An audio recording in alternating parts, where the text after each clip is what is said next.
Assalamualaikum warahmatullahi wabarakatuh. Halo semuanya, selamat pagi.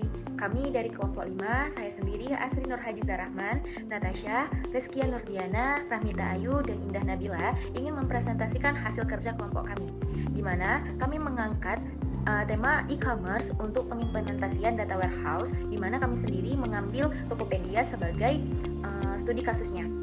Baiklah, jadi di sini kami mengangkat studi kasus dari dashboard penjualan dan pengiklanan Tokopedia pada JPP General. Oke, langsung saja kita ke materi yang pertama. Di materi pertama yaitu ada marketplace. Marketplace merupakan media perantara antara penjual dan pembeli online atau wadah penjualan dan pembelian yang dapat dijangkau melalui komputer dan modem. Di Indonesia, bisnis marketplace berkembang cukup pesat dalam beberapa tahun terakhir. Terbukti dengan banyaknya penjual yang mulai menjual dan memasarkan produknya secara online. Banyak platform marketplace yang ada juga menawarkan beragam produk dengan bentuk penjualan yang berbeda-beda. Tokopedia salah satunya. Marketplace yang berdiri sejak tahun 2009 ini berhasil menjadi salah satu perusahaan internet Indonesia yang paling cepat berkembang. Kemudian yang kedua ada CBP General, di mana CBP General adalah toko yang bergerak dalam bidang peralatan konstruksi pada platform Tokopedia. Sebagai penjual di Tokopedia, CBP General juga merasakan persaingan yang ketat antar penjual. Hal ini menyebabkan pihaknya mencari solusi untuk melakukan promosi dan meningkatkan penjualan.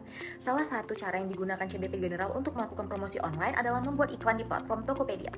Namun, untuk melakukan pengiklanan yang efektif dan meningkatkan penjualan, CBP General membutuhkan suatu informasi yang dapat membantu dalam pengambilan keputusan.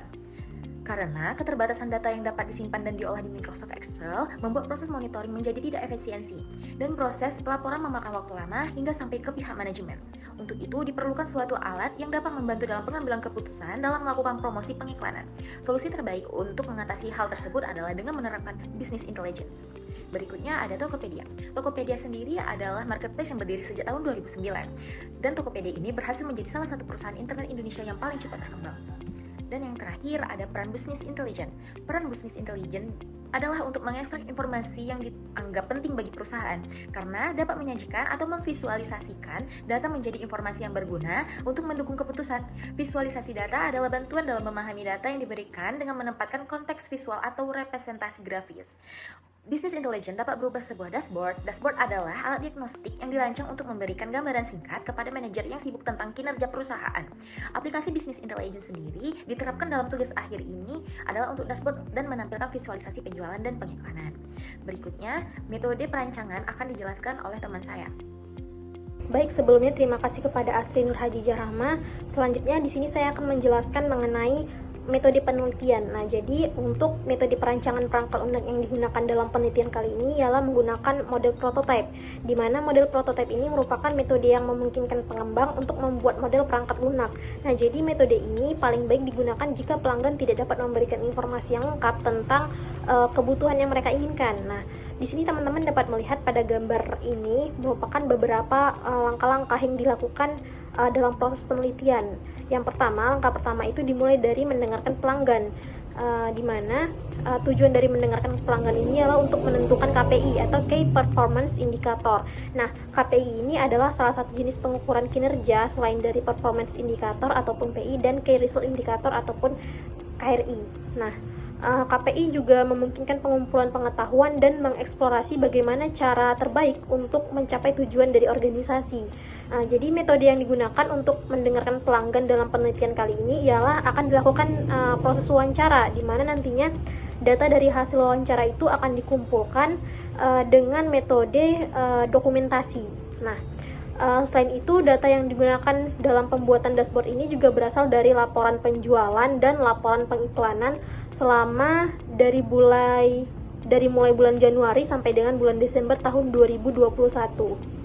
Nah, nanti setelah data terkumpul, maka tahap selanjutnya akan dilakukan proses pembangunan atau memperbaiki mockup. Nah, jadi proses ini berupa membuat desain basis data, desain antarmuka, dan juga membuat aplikasi dashboard. Nah, untuk perancangan dan pembuatan aplikasi ini nantinya akan menggunakan algoritma yang namanya regresi linear, dan tools-tools yang digunakan juga menggunakan Visual Studio, SQL Server Integration Service ataupun disingkat dengan SSIS, dan juga ada Python dan Power BI.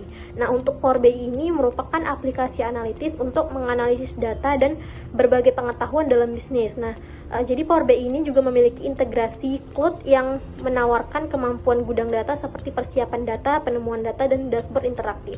Nah, jadi nanti untuk setelah selesai, tahap selanjutnya adalah tahap pengujian. Nah, pengujian aplikasinya menggunakan metode pengujian black box, di mana metode black box ini dilakukan pada penelitian ini menggunakan user accept testing atau UAT.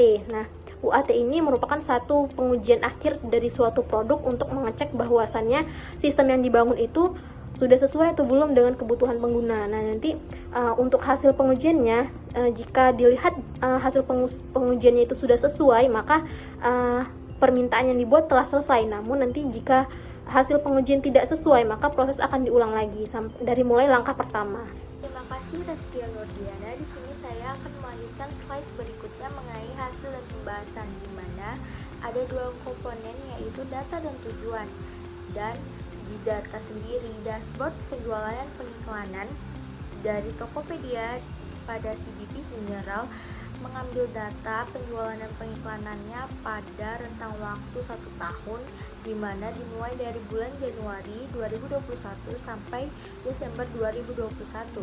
Dan berikutnya yaitu ada tujuan, di mana penelitian ini dilakukan untuk membantu pemilik CDP General dalam menganalisis data penjualan dan pengiklanannya, serta membantu pemilik dalam membuat strategi pengiklanan untuk kedepannya. Slide berikutnya membahas tentang rancangan data warehouse.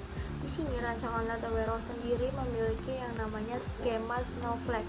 Skema Snowflake sendiri adalah variasi dari skema bintang, di mana tabel dapat memiliki dimensi lagi untuk mengurangi redundansi sehingga memori penyimpanan semakin optimal, sehingga tabel dimensi dapat memiliki dimensi lagi. Dashboard penjualan dan pengiklanan ini akan mengambil data dari data warehouse di CDP General.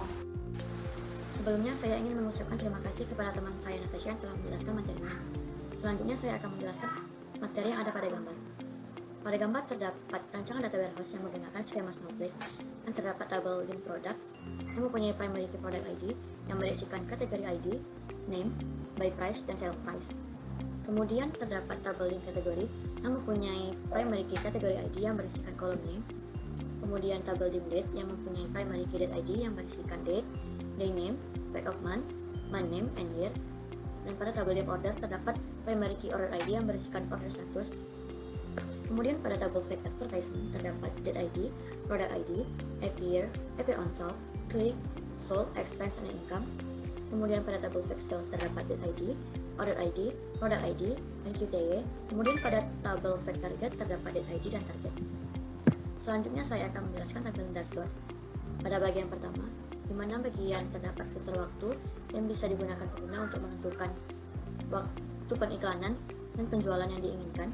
Kemudian pada bagian 2 merupakan bagian yang berisikan KPI penjualan. Kemudian pada bagian 3 terdapat KPI pengiklanan. Dan kemudian pada bagian 4 merupakan area yang berisi sales performance. Selanjutnya di sini ada tampilan dashboard. Tampilan pertama yaitu tampilan dashboard saat awal dibuka. Tampilan 1 merupakan yang berisi KPI atau penjualan seperti total sales atau total penjualan, total revenue atau total keuntungan, current month sales atau total penjualan pada bulan terakhir yang dipilih, target variance atau persentase antara total penjualan dan target pada bulan terakhir yang dipilih, previous month sales atau total penjualan sebelum bulan terakhir yang dipilih, dan sales growth atau pertumbuhan penjualan. Selanjutnya ada tampilan 2, yaitu tampilan analisis iklan pada dashboard. Nah, di tampilan kedua ini, KPI pengiklanan berisi CM Advertisement Income atau pendapatan iklan pada bulan terakhir yang dipilih, CM Advertisement Expense atau pengeluaran iklan pada bulan terakhir yang dipilih, Advertising Income Prediction Percentage atau persentase antara pendapatan iklan dengan prediksi pendapatan iklan pada bulan terakhir yang dipilih. Nah, selanjutnya ada tampilan ketiga, yaitu tampilan analisis target penjualan pada dashboard. Nah, tampilan ketiga ini merupakan area yang berisi sales performance atau grafik penjualan dengan target penjualan sesuai waktu yang dipilih, top 10 profit products atau 10 produk dengan keuntungan tertinggi, top 10 views advertisement atau 10 iklan produk dengan tampil tertinggi, dan advertisement performance grafik pendapatan dan pengeluaran iklan.